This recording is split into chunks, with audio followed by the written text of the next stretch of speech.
pagi Sus. Apa benar ini dengan Ibu Linda? Benar. Ya baik Ibu, sebelumnya perkenalkan ya, saya Prataya Nurul Mukarom. Di sini saya akan memberikan tentang pendidikan kesehatan, tentang teknik menyusui ya Bu. Iya Sus. Tujuannya itu untuk memberikan pengetahuan kepada Ibu dan menambah wawasan ya Bu tentang teknik menyusui yang benar itu seperti apa. Sebelum saya mulai, apakah ada yang ingin Ibu tanyakan? Oh, itu waktunya berapa lama ya Sus? Ya, Ibu, waktunya itu kurang lebih 5-10 menit. Apakah Ibu bersedia? Bersedia Sus. Baik, Ibu. Di sini saya punya leaflet atau brosur ya Bu. Nanti ketika saya menjelaskan, Ibu bisa sambil lihat. Iya. Nah, di sini saya akan menjelaskan tentang apa sih itu menyusui, kemudian teknik menyusui itu apa, Iya. dan apakah ada pengaruh tentang pemberian ASI, dan bagaimana sih posisi yang benar ketika ibu menyusui itu seperti apa ya Bu. Iya. Nah, di sini saya akan menjelaskan tentang teknik menyusui. Sebelum kita ke teknik menyusui, di sini saya akan menjelaskan tentang menyusui ya Bu. Mungkin setiap ibu akan menyusui bayinya tanpa bantuan dari orang lain. Ibu juga pasti sudah mengetahui ya Bu ya tentang menyusui itu apa gitu kan. Nah, jadi ketika bayi baru lahir berusia 0 sampai 6 bulan, bayi akan diberikan ASI tanpa diberikan tambahan makanan lain, walaupun itu air mineral juga ya Bu. Nah, jadi setelah 6 bulan, nah baru bayi boleh diberikan makanan tambahan. Kan sekarang banyak ya yang formula-formula gitu kan ya, susu formula, terus Milna juga ada ya sekarang yang dari usia 6 bulan sampai usia 2 tahun bayi akan diberikan ASI ya Bu. Nah, setelah itu baru bayi akan diberhentikan memberikan ASI. Nah, kemudian di sini juga ada nih teknik menyusui. Nah, ternyata ada sebagian ibu menyusui yang tidak mengetahui tentang teknik menyusui yang benar itu seperti apa, dan ada juga sebagian yang mengetahui tentang teknik menyusui yang benar itu seperti apa. Nah, ibu ini kalau saya boleh tahu, ibu mengetahui teknik menyusui yang benar atau tidak Bu? Tekniknya tidak sih Sus. Tidak tahu ya Bu. Nah, nanti di sini saya akan menjelaskan ya Bu tentang teknik menyusui itu seperti apa. Nah, ternyata teknik menyusui ini sangat berpengaruh terhadap produksi ASI ya Bu. Ibu bisa lihat ya Bu, di sini ada teknik menyusui. Nah, dia itu akan menyebabkan puting lecet dan sehingga ibu enggan untuk memberikan ASI kepada bayi ya Bu, karena terjadi lecet di putingnya itu sendiri Bu. Jadi ternyata ibu harus mengetahui dan harus menggunakan teknik menyusui yang benar itu ya Bu. Teknik menyusui yang benar itu seperti apa.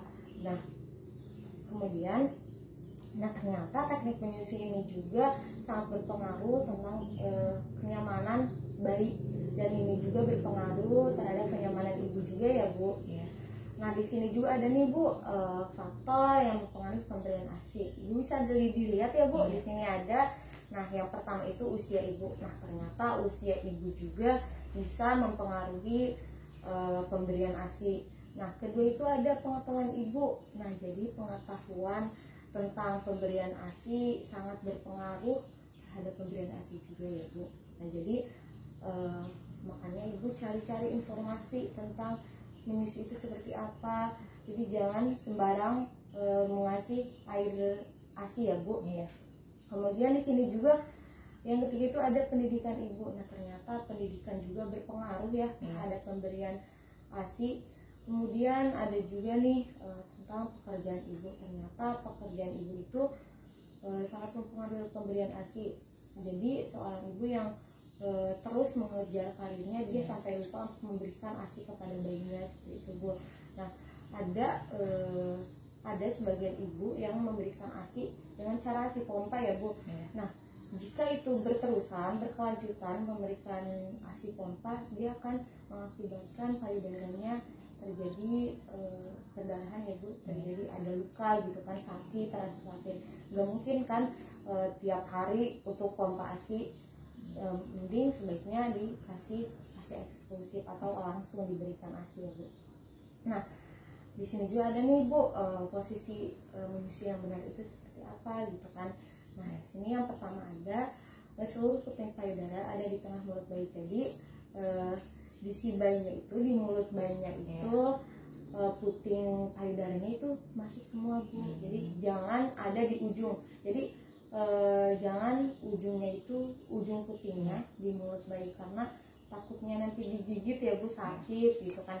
Kemudian saat bayi mengisap, gusi bayi harus menyentuh seluruh puting dan lidah bayi berada di atas gusi bawah bayi. Nah, jadi itu semua ada di puting ya, Bu. Maksudnya puting payudaranya itu masuk ke mulut sang bayi. Nah, kemudian pastikan bayi tidak hanya mengisap ujung puting payudara. Nah, tadi udah dijelaskan. Jadi pastikan si bayinya itu tidak mengusap ujung puting. Jadi semua puting dimasukkan ke mulut bayi sehingga dia mengisap semua puting ya, Bu. Nah, kemudian posisikan bayi agar tetap dekat dengan ibu. Nah, jadi posisikan si bayi itu dekat gitu kan, Bu ya, dekat dengan ibu gitu kan. Itu supaya si air susunya itu tidak berserakan kemana-mana ya, Bu. Kemudian setelah memberikan ASI selesai, bayinya juga udah kenyang. Nah, baru putingnya itu dilepaskan dari mulut sang bayi. Itu secara perlahan-lahan ya, Bu, jangan langsung dilepaskan begitu saja. Nah, kemudian setelah itu, setelah ibu melepaskan puting payudara dari mulut sang bayi, ibu bersihkan, takutnya ada ASI ya yang menempel di payudara, kemudian di pipi sang bayi gitu kan, itu dibersihkan menggunakan tisu ya, Bu, atau kapas. Nah, Ibu, saya sudah melakukan pendidikan kesehatan tentang teknik menyusui. Sebelumnya apakah ada yang ingin Ibu tanyakan? Enggak sih, Sus, enggak. Saya udah paham sih dari ini semua gitu. Ya, sudah paham ya, Bu. Iya. Yang dijelaskan saya juga. Semoga ini bermanfaat ya, Bu. Ibu bisa menerapkan tentang teknik menyusui yang benar itu seperti apa ya, Bu. Ketika Ibu menyusui bayi Ibu ya, Ibu bisa menggunakan teknik menyusui ini ya, Bu. Iya. Baik, Ibu, terima kasih atas waktu yang telah Ibu berikan. Semoga bermanfaat ya, Ibu. Saya izin permisi ya, Bu. Selamat pagi. Selamat pagi, Sus.